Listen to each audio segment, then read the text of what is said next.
자, 그럼에도 불구하고 하위 규정인 정관이나 이런 선거관리 규정에서 이런 제한했다고 해서 이것을 인정하는 것, 이것은 좀 문제가 있어 보입니다.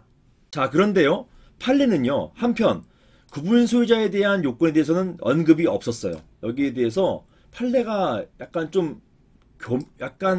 방향을 틀었습니다. 원래 소송을 제기한 사람들은 이 채무자 A가 구분 소유도 아닌데 입후보한 것과 그 다음에 연간 재산세 100만 원 이상 납부 내역을 제출하지 않은 것, 이 두 가지 사항을 각각 주장을 했던 것이거든요. 그런데 법원은 구분 소유자가 아님에도 불구하고 관리인이 입후보했다라고 한 주장에 대한 답변을 하지 않고 있습니다. 거기에는 침묵해요. 그리고 엉뚱하게도 재산세 100만 원 이상 납부 내역 제출하지 않았다는 이 부분만 가지고서 문제 삼은 거예요.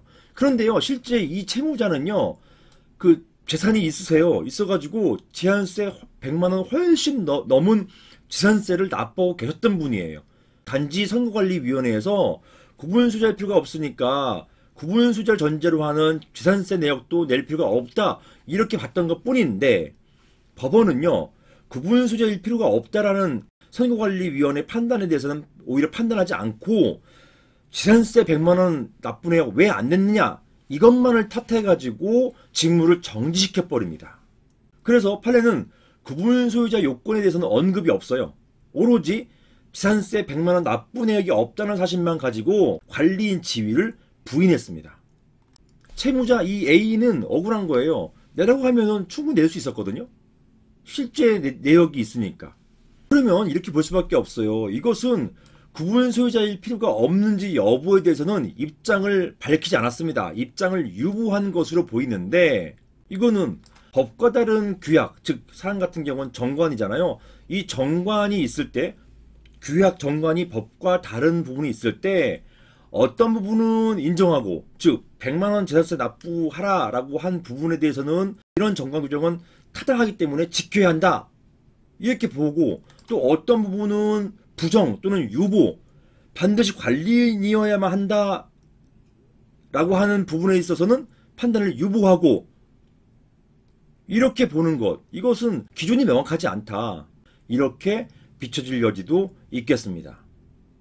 그래서 이 부분 가지고서 본안소송에서 다투고 있습니다. 이 사건 자치규약인 정관이 상위법인 집합금융법보다 더 우선한다, 이렇게 봤으면 이 채무자 A가 구분 소유자가 아니지 않느냐, 이런 이유로 직무를 정지했어야 되는데, 이 요건에 대해서는 판단하지도 않고 단지 100만 원 재산세 납부 내역 요거 내지 않았다, 요것만 가지고 그 중요한 관리인 지위를 상실시켰다는 것, 굉장히 문제가 있다고 봐요.